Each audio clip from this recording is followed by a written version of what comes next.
सहनाववतु सहनौ भुनक्तु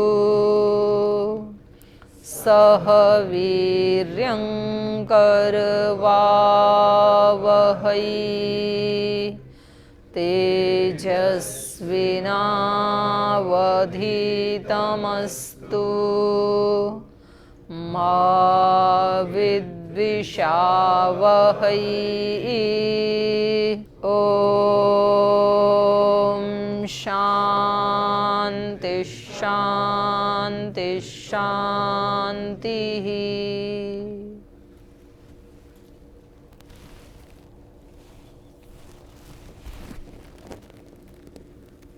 गुणों की अध्ययन चल रहा था। गुणों में शब्द भी एक गुण है।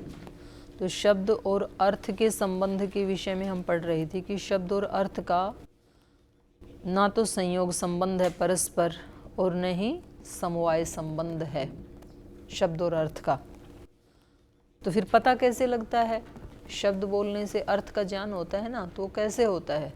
तो बताया था सामयिक शब्दार्थ प्रत्यय, सामयिक संकेत से हमें पता लगता है। परंपरा से चला आ रहा है ना, तो उससे पता चल जाता है। लेकिन इनमें संबंध नहीं है, न तो संयोग संबंध है। संयोग संबंध किस में होता है? संयोग संबंध में जैसे इसका उदाहरण क्या बताया था कल? ना परस्पर संयोग। जैसे कोई पक्षी आके दीवार पे बैठ गया, वृक्ष पे बैठ गया, तो ये तो संयोग संबंध है। और एक होता है समवाय संबंध, जैसे तंतु और, तो समवाय को तो कभी अलग नहीं कर सकते हैं। तो कह रहे हैं यदि इसका संयोग संबंध होता तो जहाँ शब्द होता वहाँ अर्थ भी होना चाहिए। तो शब्द बोलते ही वो अर्थ, मोदक बोलते ही लड्डू मुंह में आना चाहिए, ऐसा होता नहीं है। असी बोलते ही मुंह कटना चाहिए, ऐसा नहीं होता है। तो संयोग संबंध भी नहीं है, समवाय संबंध भी नहीं है। तो फिर इसका पता कैसे लगता है? तो बताया सामयिक शब्दार्थ प्रत्यय, सामयिक समय संकेत से इसका ज्ञान होता है। अब आगे उसी प्रसंग को बढ़ा रहे हैं। कह रहे हैं प्रसंगवश शब्दार्थ संबंध को बताकर अब सूत्रकार क्रम प्राप्त परत्व अपरत्व की परीक्षा कर रहे हैं। गुणों की परीक्षा चल रही थी ना, तो ये क्रम प्राप्त अभी क्या है? परत्व अपरत्व ये पढ़ रहे थे। रूप रस गंध स्पर्शः संख्या परिमाणानि पृथकत्व संयोग विभाग, यहाँ तक हमने पढ़ लिया, संयोग और विभाग तक। अब परत्व और अपरत्व के बारे में आगे बता रहे हैं। तो ये कह रहे हैं क्रम प्राप्त परत्व और अपरत्व की परीक्षा करते हैं। एक दिकाभ्याम एक कालाभ्याम सन्निकृष्ट विप्रकृष्टाभ्याम परम अपरम च। एक दिकाभ्याम एक दिशा में होने वाले, और एक कालाभ्याम एक ही काल में होने वाले। एक दिकाभ्याम एक कालाभ्याम, सन्निकृष्ट माने नजदीक और विप्रकृष्ट माने दूर। सन्निकृष्ट विप्रकृष्टाभ्याम, सन्निकृष्ट नजदीक और दूर की अपेक्षा से परम अपरम च, उन्हीं में पर और अपर का व्यवहार हो जाता है कि वो चीज़ परे है, वो अपर है। अपर माने नजदीक, सन्निकृष्ट, पर माने विप्रकृष्ट। तो ये किस गुण के कारण होता है ये व्यवहार परत्व और अपरत्व का? परत्व अपरत्व गुण के कारण ही ये व्यवहार होता है। एक दिकाभ्याम एक दिशा में होने वाले दो द्रव्यों के तथा एक कालाभ्याम एक काल में होने वाले दो द्रव्यों के सन्निकृष्ट विप्रकृष्टाभ्याम एक दूसरे की अपेक्षा समीप और दूर होने से परत्व गुण और अपरम माने परम माने परत्व गुण, अपरम माने अपरत्व गुण वहाँ पर उत्पन्न हो जाते हैं। माने परत्व और अपरत्व का व्यवहार हो जाता है परत्व और अपरत्व गुण के कारण। परत्व और अपरत्व दो प्रकार का होता है, एक देश की दृष्टि से और दूसरा काल की दृष्टि से। एक ही दिशा में दृष्टा या किसी दृष्टा अथवा किसी निश्चित अवधि की अपेक्षा से दो वस्तुओं में जो दूर हो उसमें परत्व और जो समीप हो उसमें अपरत्व का व्यवहार होता है। यहाँ वे द्रव्य या वस्तुएं परत्व और अपरत्व ये समवायी कारण द्रव्य और दिशा का संयोग असमवायी कारण। परत्व और अपरत्व के समवायी कारण तो क्या है? द्रव्य, और दिशा का संयोग असमवायी कारण है उसमें, तथा अन्य अपेक्षित कारण हैं वो निमित्त कारण हैं, अन्य जो भी अपेक्षित हैं। तो इसी प्रकार काल की अपेक्षा से, ये तो हो गया दिशा की दृष्टि से, ऐसे ही करें काल की दृष्टि से भी होता है। काल की अपेक्षा से जो एक को बड़ा पर कह देते हैं और दूसरे को छोटा अपर कहते हैं। बच्चों में भी होता है ना ऐसे, काल की दृष्टि से ये छोटा है, ये बड़ा है, ये परे वाला है, ये अपर है, ये पर है, ये अपर है। ज़्यादा व्यवहार होता नहीं है वैसे, पर अपर का, छोटे बड़े का होता है। तो ये परत्व अपरत्व का व्यवहार यहाँ कालकृत है, कहीं कहीं देशकृत होता है और कालकृत दो होता है। जैसे देवदत्त यज्ञदत्त से बड़ी अवस्था का है, अर्थात देवदत्त जो पिंड है उस पिंड से सूर्य आदि का संबंध अधिक रहा है, तो यहाँ देवदत्त में तो परत्व है और यज्ञदत्त में अपरत्व गुण है काल की दृष्टि से। यहाँ यज्ञदत्त देवदत्त पिंड परत्व अपरत्व के समवायी कारण है। परत्व अपरत्व किस में देखा जा रहा है? देवदत्त और यज्ञदत्त में। और काल की दृष्टि से देखेंगे तब पिंड का संयोग ये असमवायी कारण है। पिंड इनका संयोग हुआ उस काल के साथ, तो ये काल उसमें असमवायी कारण है, और शेष अन्य सब निमित्त कारण है। तो यह देश की दृष्टि से परत्व अपरत्व भिन्न दिशाओं में भी स्थित या दूरी की अपेक्षा से भी हो सकता है। हम व्यवहार में भी करते हैं ना, जैसे यहाँ से जाएं तो योग भवन अपर है, आचार्य कुलम पर है, तो पर अपर का ये देश की दृष्टि से हो गया। काल की दृष्टि से क्या होता है? न्याय दर्शन का पाठ अपर है, वैशेषिक दर्शन का पाठ पर है, बाद में है। अब सूत्रकार दोनों प्रकार के परत्व अपरत्व से पर अपर व्यवहार की सिद्धि दिखाते हैं। कह रहे हैं ये होता कैसे है? पर अपर किस, इसमें मूल क्या है? किस अपेक्षा से, किस दृष्टि से पर अपर का हम व्यवहार करते हैं? तो सूत्र बोलिए, कारण परत्वात् कारण अपरत्वाच्च। कारण का मतलब है यहाँ कोई निर्धारित देश या काल, तो उसकी दृष्टि से ये परत्व और अपरत्व होता है। जैसे मान लो हम यहाँ बैठे हैं तो हमारा निर्धारित स्थान ये है, ये कक्ष, तो इस कक्ष की दृष्टि से देखा जाएगा। इस कक्ष की दृष्टि से योग भवन अपर है, आचार्य कुलम पर है।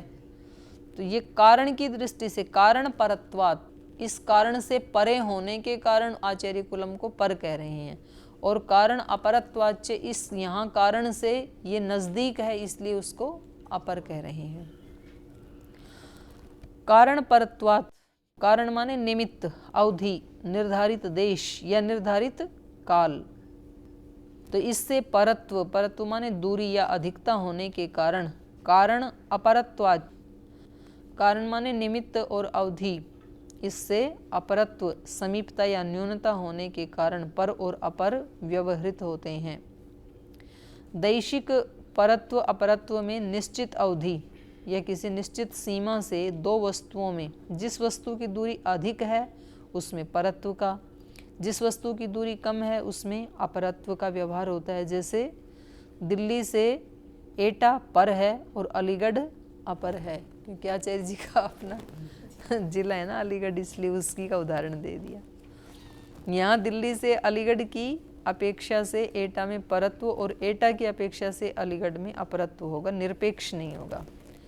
और फिर एक अपने उधर का उदाहरण दे दिया। इसी प्रकार विजयवाड़ा से हैदराबाद में परत्व और वारंगल से अपरत्व, तो ये वहाँ के लोग ज़्यादा जान सकते हैं।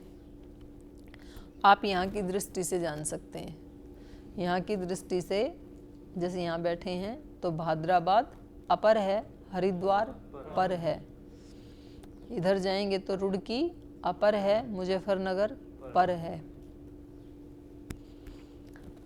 काल की दृष्टि से कालिक, परत्व अपरत्व में भी वर्तमान अथवा अन्य निश्चित काल से दो वस्तुओं में से जिसकी कालकृत अधिकता है, अर्थात जिसका जन्म पहले हुआ उसमें परत्व और जिसकी कालकृत न्यूनता है, जिसका जन्म बाद में हुआ, उसमें अपरत्व का व्यवहार होता है। यह ज्येष्ठ कनिष्ठ में परत्व अपरत्व का व्यवहार भी एक दूसरे की अपेक्षा से ही होता है। ये ज्येष्ठ पुत्र है, ये कनिष्ठ पुत्र, ऐसे कहा जाता है, तो निरपेक्ष नहीं होता है वो। अब सूत्रकार अणुत्व महत्व के अतिदेश से परत्व अपरत्व में परत्व अपरत्व का अभाव दिखा रहे हैं। तो ये जिस गुण के बारे में भी चर्चा करते हैं, फिर बाद में उस गुण के बारे में एक ये बात भी बताते हैं कि ये गुण उसी में नहीं रहता है, क्योंकि गुण गुणों में नहीं रहते हैं। तो यहाँ कह रहे हैं परत्वा परत्वयोः परत्व परत्व भावो अणुत्व महत्वाभ्याम व्याख्यातः। परत्व और अपरत्व में परत्व और अपरत्व का अभाव रहता है, यह अणुत्व और महत्व की व्याख्या से समझ लेना चाहिए। जैसे अणुत्व में अणुत्व नहीं रहता है, महत्व में महत्व नहीं रहता है, ऐसे ही परत्व में परत्व और अपरत्व में अपरत्व का अभाव है। ऐसे आगे बता रहे हैं, कर्म भी ही कर्माणि, कर्म में कर्म नहीं रहता है, कर्मों से कर्म का भी व्याख्यान समझ लेना चाहिए। कर्मों के साथ कर्माणि कर्म, क्योंकि ऊपर गुणों का था ना, गुण गुणों में नहीं रहते हैं, कर्म भी कर्म में नहीं रहते हैं, तो कर्म तथा गुण संबद्ध नहीं, ये पहले कह ही चुके हैं। इस व्याख्यान से कर्म में परत्व अपरत्व गुण नहीं होता, यह स्पष्ट हो जा रहा है। क्योंकि क्षणिक है ना, वो रुके तब तो परत्व अपरत्व हो उसमें, तो क्षणिक है तो उसमें परत्व अपरत्व नहीं होगा। और जो दिखाई देता है वो भी गौण कथन है, दिखाई तो देता है ना व्यवहार में, ये कर्म मैंने पहले किया, ये कर्म बाद में किया, पर उन दोनों में परत्व अपरत्व इसलिए नहीं होगा क्योंकि वो क्षणिक है, वो तो नष्ट हो गया। तो स्थिर हो तब परत्व अपरत्व वहां पर दिखाई दे। कोई हमने कंकड़ पहले गिरा दिया, ऊपर छत से दे दी, तो वो एक क्रिया खत्म, और तुरंत एक सेकंड बाद दूसरा गिरा दिया, नहीं, वो अगले सेकंड में कर्म अलग हो गया, अगले पल में ही। सेकंड तो काफी बड़ी अवधि है, लंबा समय है, वो क्रिया तो सेकंड के मतलब कहीं 100 गुना पहले नष्ट हो चुकी। तो व्यवहार की दृष्टि से तो हम जैसे दिशा का करते हैं ना, ये सब दिक काल, काल की गणना है। जैसे काल का खंडन थोड़ी किया जा सकता है, लेकिन व्यवहार के लिए हमने खंडन कर रखा है कि हम 3 घंटे का जो टाइम है उसको प्रहर बोलेंगे, 24 घंटे का टाइम है उसको अहोरात्र बोलेंगे, 12 घंटे का टाइम है उसको दिन बोलेंगे। तो वो कोई खंड थोड़ी होता है, वहाँ व्यवहार के लिए कर रखा है। जैसे दिशा का खंड थोड़ी हो सकता है, ये पूर्व दिशा है, ये पश्चिम दिशा, कैसे तय होगा? जैसे मान लो आप यहाँ बैठे हैं और आप कौन सी दिशा में बैठे हैं? हैं? ये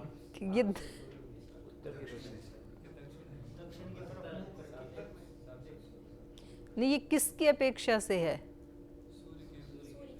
नहीं, आपकी अवधि की अपेक्षा से है। सूर्य की अपेक्षा से तो वो तो एक व्यवहार के लिए कुछ ना कुछ तो बनाना पड़ेगा ना। जिधर सूर्योदय होगा उसको हम पूर्व कहेंगे, ये निश्चित कर लिया, और जिधर अस्त होता है उसको पश्चिम कहेंगे, और उसकी अपेक्षा से फिर उत्तर और दक्षिण हो जाएंगे। लेकिन जिसको हम जैसे मान लीजिए अपना ये जो श्रद्धालयम है, ये आपके 6 नंबर ब्लॉक की दृष्टि से कौन सी दिशा में है? उत्तर में है। और उधर फेज 1 की दृष्टि से देखें दक्षिण में, या भारत स्वाभिमान ऑफिस की दृष्टि से देखें, या नर्सरी की दृष्टि से देखें तो दक्षिण में है। तो वास्तव में ये उत्तर में है कि दक्षिण में है? कौन सी है ये दिशा? क्योंकि दिशा का विभाग नहीं किया जा सकता कि इतनी पूर्व, इतनी पश्चिम, इतनी उत्तर, इतनी, वो व्यवहार के लिए विभाग कर रखा है हमने, काल का, दिशा का। वैसे तो आकाश का भी कर रखा है, पृथ्वी का भी कर रखा है विभाग। ये पृथ्वी हिंदुस्तान, ये पृथ्वी पाकिस्तान। पृथ्वी तो अखंड है, लेकिन उसका विभाग थोड़ी किया जाए, व्यवहार के लिए कर रखा है। आकाश का भी कर रखा है, आकाश बेच रखे हैं, खरीद रखे हैं लोगों ने आकाश के टुकड़े उसी में अपनी सैटेलाइट छोड़ते हैं। चलिए, कर्म भी कर्माणि, आगे बोलिए। गुणई ही गुणाः, और गुणों के साथ गुणों का संबंध नहीं है, ये तो पहले ही कह चुके हैं, फिर यहाँ एक बार फिर भी कह दिया है। तो ये परत्व और अपरत्व का वर्णन यहाँ पूरा हो गया। इसकी भाष्यकार ने भी व्याख्या कर दी, लंबी सी व्याख्या कर दी, आप पढ़ लेना। अब परत्व अपरत्व के बाद क्या आना चाहिए था क्रम प्राप्त? बुद्धि आने चाहिए थे ना। बुद्धि मतलब यहाँ भी ज्ञान, न्याय वैशेषिक का वो है ना एक जोड़ा, तो बुद्धि का मतलब ज्ञान यहाँ भी। तो क्रम प्राप्त गुण आना चाहिए था बुद्धि, लेकिन क्योंकि ये जो गुण हैं ये किस में रहते हैं? द्रव्यों में रहते हैं, गुण भी और कर्म भी। और द्रव्यों में ये किस संबंध से रहते हैं? समवाय संबंध से रहते हैं। तो गुणों की चर्चा चल रही थी, गुण रहते हैं द्रव्यों में और द्रव्यों में रहते हैं समवाय संबंध से। इसलिए यहाँ पहले समवाय को ले लिया कि ये समवाय को समझ लेते हैं, समवाय क्या है। वास्तव में तो जो 6 पदार्थ हैं उसमें समवाय का नंबर सबसे लास्ट में आना चाहिए था। द्रव्य, गुण, कर्म, सामान्य, विशेष, समवाय। तो द्रव्य की चर्चा हो गई, कर्म की भी हो गई, और अभी गुणों की चल रही थी, द्रव्य, गुण, कर्म। तो उसके बाद तो फिर सामान्य, विशेष, तब समवाय का नंबर आता 6 पदार्थों में। लेकिन क्योंकि यहाँ गुण किसी भी द्रव्य में समवाय संबंध से रहते हैं, इसलिए पहले समवाय को ही यहाँ ले लिया है सूत्रकार ने। तो द्रव्यों में गुण समवाय संबंध से रहते हैं, ये अनेक बार कहा है। यह समवाय क्या होता है? इस छठे पदार्थ समवाय विषयक जिज्ञासा के समाधान के लिए सूत्रकार क्रम प्राप्त बुद्धि की परीक्षा का उल्लंघन करके समवाय को बताते हैं। सूत्र बोलिए, इह इदम इति यतः कार्य कारणयोः स समवायः। समवाय माने नित्य संबंध। तो इह इदम इति यतः, यतः जिसके कारण, इह इदम यह ऐसा है, ये कहा जाता है। जिसके कारण किसी द्रव्य के बारे में ये कहा जाता है कि यह ऐसा है। कार्य कारणयोः, कार्य और कारण में, तो वो क्या है? स समवाय, वही समवाय है, वही उसका नित्य। जैसे यह कपड़ा लाल है, ऐसा कहा जाता है। तो कपड़े का और लाल का जो संबंध है, लाल अलग है, लाल गुण है, कपड़ा अलग है, कपड़ा द्रव्य है, लेकिन ये कपड़ा लाल रंग वाला है। ये जो वाला है कहा जा रहा है ना, ये समवाय है, ये नित्य संबंध है। तो कार्य कारण से यहाँ अवयव अवयवी, माने ये कार्य कारण का कहाँ कहाँ संबंध होता है, समवाय संबंध, वो दिखा रहे हैं। अवयव अवयवी, जाति व्यक्ति, गुण गुणी, क्रिया क्रियावान तथा नित्य द्रव्य। नित्य द्रव्य माने परमाणु। परमाणु विशेष अभिप्रेत हैं यहाँ कार्य कारण से, जिनका की नित्य संबंध है। अवयव अवयवी का संबंध नित्य होता है। जाति और व्यक्ति का, क्योंकि जाति हमेशा किस में रहती है? व्यक्ति में, इसलिए जाति और व्यक्ति का नित्य संबंध है। गुण गुणी का नित्य संबंध है। क्यों? गुण छोड़ भी तो देते हैं, गुणी को छोड़ देते हैं। पहले फल आम हरा था, बाद में पीला हो गया, तो छूट गया हरा। तो भाई है नहीं ना वो, तो गुण तो छोड़ भी देते हैं। वस्त्र में लाल रंग डाला था, धुल धुल के दोबारा सफेद हो गया, तो हो गया ना। तो ये आप तो कह रहे हैं कि गुण गुणी का नित्य संबंध है। गुण गुणी का नित्य संबंध इस है, कोई भी गुणी बिना गुण के नहीं रहेगा। नहीं, उल्टा बोल रहे हैं। कोई भी गुण गुणी के बिना नहीं रहेगा। जैसे लाल रंग जब भी होगा तो वो हमेशा किसी उसी में होगा, गुणी में ही होगा। गुण अकेले नहीं रह सकते हैं। तो इसलिए गुण और गुणी का नित्य संबंध है। तो जाति व्यक्ति, गुण गुणी, क्रिया क्रियावान, और ऐसे ही नित्य द्रव्य। तो इनमें जो ये इनका आपस में समवाय संबंध है, जिनका कि नित्य संबंध है। ये अवयव अवयवी आदि के क्या हैं? आयुत सिद्ध हैं ये, क्योंकि ये अकेले रह ही नहीं सकते। गुण गुणी के बिना नहीं रह सकता, गुणी गुण के बिना नहीं रह सकता।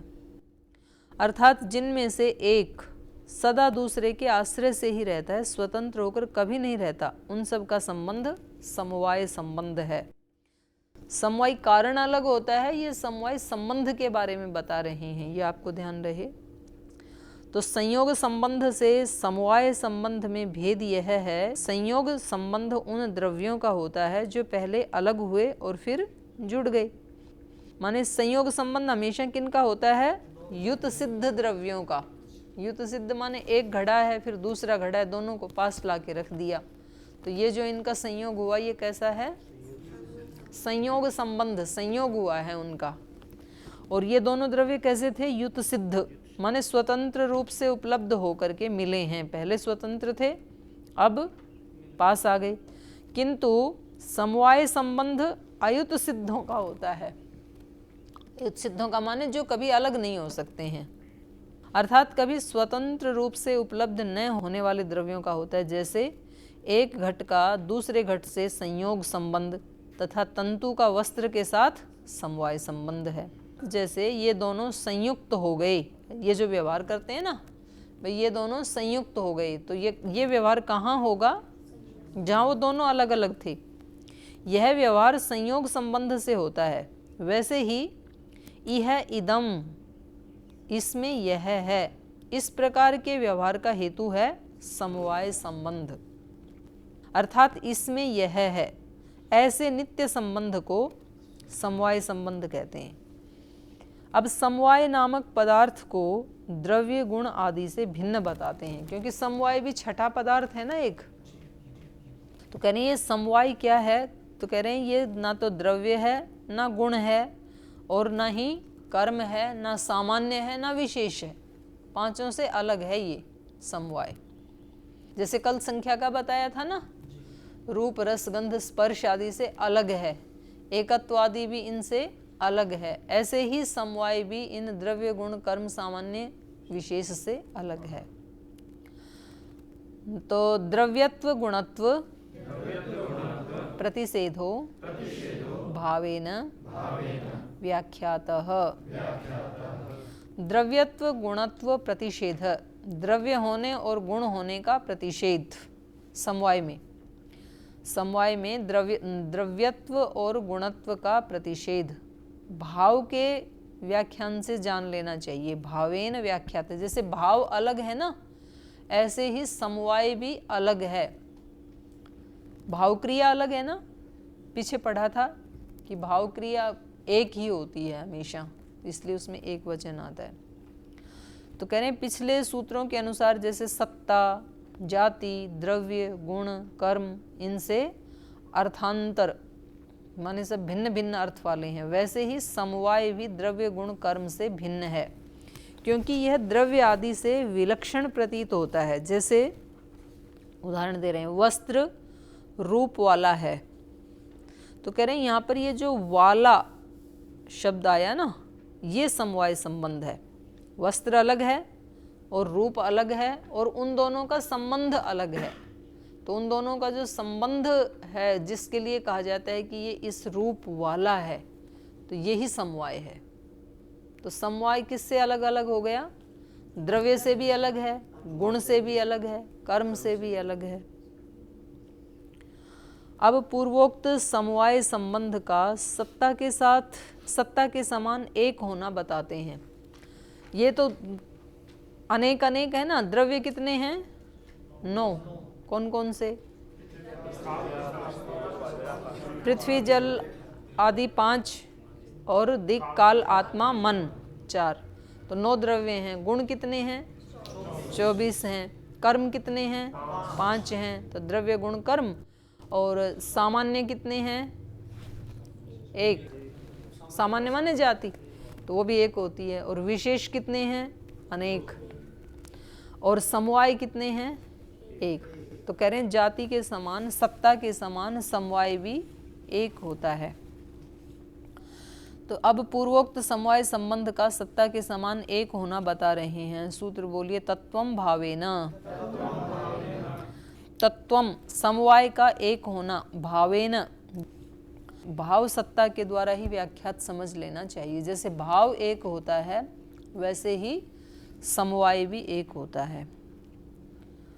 तो पहले आया था भाव का सूत्र 1-2-17, उसके अनुसार जैसे इस एकाकार प्रतीति से सत्ता एक है, वैसे ही द्रव्य में गुण समवेत है, कर्म समवेत है। इसी प्रकार गुण, गुणी, क्रिया, क्रियावान, व्यक्ति, जाति, इन सब जोड़ों में समवाय एक होने से तथा कोई भेदक प्रमाण न होने से समवाय भी एक है। यद्यपि समवाय संबंध एक है तथापि विभिन्न पदार्थों के समवाय के कारण उनमें भेद प्रतीत होता है। जैसे पृथ्वी में गंध समवेत है, तो वहाँ गंध का और पृथ्वी का संबंध क्या है? समवाय संबंध।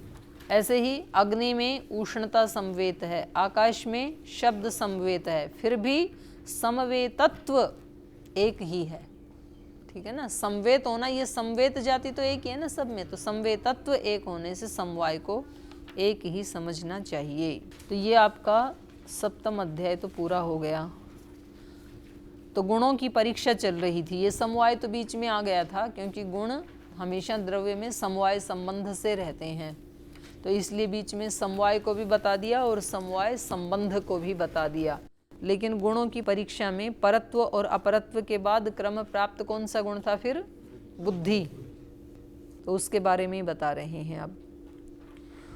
तो अथ अष्टम अध्याये प्रथम मान्हिकम, तो पहला सूत्र बोलिए, द्रव्येषु ज्ञानम व्याख्यातम। कह रहे जो हमने द्रव्य बताए, 9 द्रव्यों की जो परीक्षा की ना, तो उनमें फिर वो ज्ञान के कारण ही तो परीक्षा हुई, तो एक तरह से हमने ज्ञान को भी वहाँ बता ही दिया है। बुद्धि मतलब ज्ञान, बुद्धिर उपलब्धिर ज्ञानम इति अनर्थांतरम, तो ये एक ही है। तो द्रव्येषु, उन द्रव्यों की व्याख्या में ज्ञानम व्याख्यातम, ज्ञान की व्याख्या हो गई है। यहाँ बुद्धि, उपलब्धि, ज्ञान, प्रत्यय, ये शब्द क्या हैं? पर्यायवाची हैं। ये ज्ञान प्रात्यक्षिक और नैमित्तिक, एक तो प्रत्यक्ष से होने वाला ज्ञान और दूसरा निमित्त से होने वाला ज्ञान, तो उसी को ही कहेंगे लैंगिक और आनुमानिक। जो प्रत्यक्ष होता है वो तो किसी लिंग से होता है, और आनुमानिक है वो नैमित्तिक, किसी निमित्त से होता है। तो 2 प्रकार का व्याख्यात हो चुका है। तो उसमें प्रात्यक्षिक, जैसे महति अनेक द्रव्यत्वात् रूपाच्य उपलब्धि। प्रत्यक्ष हमें किसी चीज़ का कैसे होता है? वो महत परिमाण वाली हो, अनेक द्रव्य वाली हो और रूप वाली हो। जैसे कि घड़ा, घड़े का प्रत्यक्ष होता है ना, तो घड़ा क्योंकि अनेक द्रव्य से बना है और क्योंकि ये महत परिमाण वाला है और क्योंकि द्रव्यत्व इसमें है और रूपाच्य, और क्योंकि इसका रूप है, तो इस हेतु से हमें इसकी प्रत्यक्ष उपलब्धि होती है। तो ये प्रात्यक्षिक ज्ञान है। तो इस प्रात्यक्षिक ज्ञान के उदाहरण क्या हैं?